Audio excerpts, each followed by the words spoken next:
Okay, so for this one, we have kind of two parts to it. One, we need to subtract the polynomial, and then at the end, it's also asking for the degree. So that has to do with the power of the lead exponent.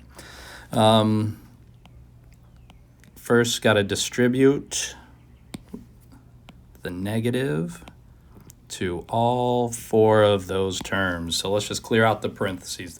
The first one is really no change on the signs because there's nothing to distribute. So I'm just going to rewrite it now without the parentheses. And then the second one we got to watch carefully because that's going to be now minus 1/2 x cubed.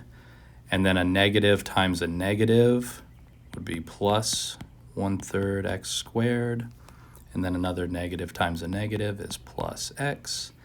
And then a negative times a positive gives you minus 4.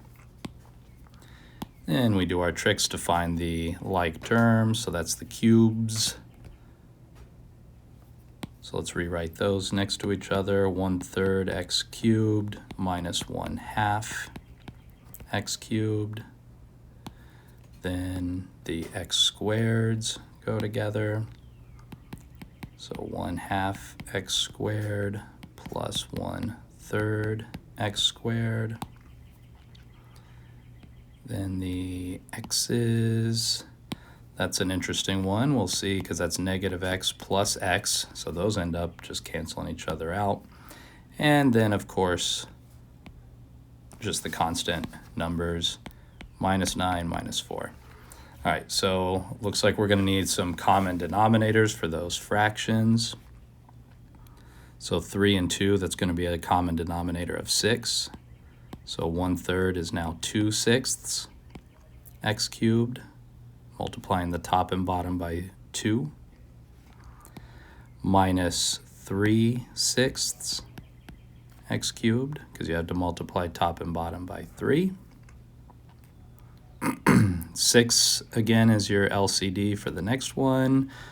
So similarly, 1/2 is 3/6 x squared plus 2/6 x squared.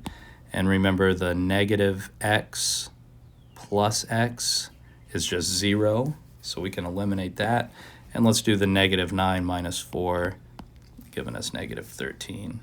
So we just have these fractions to work out. One more step.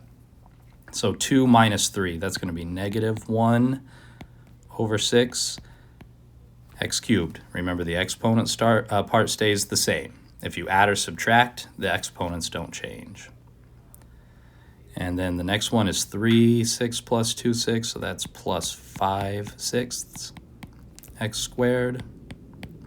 And then -13, and that should do it.